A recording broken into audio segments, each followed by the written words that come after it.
हम लोग आज बात कर रहे हैं न्यू रेशियोज की इन केस ऑफ एडमिशन। हम मालूम है बेसिकली हर चीज़ हमेशा एक होती है। अगर हम इसको एक डायमेट्रिक रूप में कहें तो ये हर चीज़ एक है। अब नया पार्टनर आता है तो सपोज हम बात कर लें, अगर ए बी दो पार्टनर थे जो 3:2 में शेयर करते थे, उन्होंने सपोज सी को एडमिट किया 1/4 के लिए, तो पहले हम नए वाले पार्टनर को दे देंगे। हमारे पास तो हर चीज़ एक ही तो होती है बेसिकली, उसमें से हमने नए वाले पार्टनर को 1/4 दे दिया। अब बचेगा 3/4। अगर हम इसको यहाँ पर देखें तो देखिए ये था 1/4, ये हमने दे दिया, तो ये जो बचा हुआ हिस्सा है ये अब ए और बी का होता है। तो अब जो बचा हुआ हिस्सा है वो उनका जो ओरिजिनल रेशियो है 3:2 उसमें दे देंगे।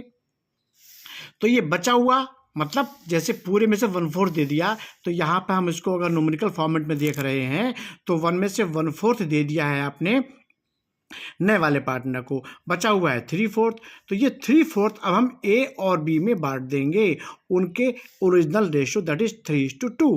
तो अब मतलब एज न्यू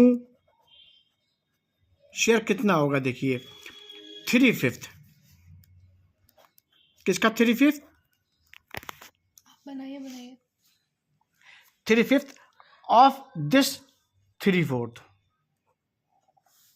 अब 3 कर लेते हैं और 4 5 20 कर लेते हैं शॉर्ट में। ये निकाल लिया आपने ए का, अब निकाल लेते हैं बी का। B share 2/5। किसका 2/5? जो हमारे पास में अवेलेबल है। अब 1 में से 1/4 दे दिया था, यहाँ देखें तो 3/4 बचा था जो अवेलेबल, इसका 2/5, इसका 2/5 ऑफ रिमेनिंग 3/4। तो 3 2 6/20। तो अब ये ए का नहीं हो गया, ये बी का नहीं हो गया। अधिकांश बच्चे यहाँ पर अटक जाते हैं, मगर रेशो का मतलब है कंपैरिजन। तो आखिर में हमको कंपेयर जरूर करना है। ए का निकाला आपने 9/20, बी का निकाला आपने 6/20 और सीखा था 1/4। 20 यहाँ भी है, 20 यहाँ भी है, 20 यहाँ करने के लिए यहाँ 5 से करेंगे तो यहाँ भी 5 से करना पड़ेगा। तो ये तो 20 20 20 नील हो गए। अब यहाँ पर रह गया 9 6 और 5, ये न्यू रेशियो हो गया। ध्यान देने वाली बात है, ओल्ड पार्टनर का पहले 3:2 था, अब उनका 9 6 है। 9 6 को अगर छोटा करेंगे तो वो 3:2 ही रहेगा।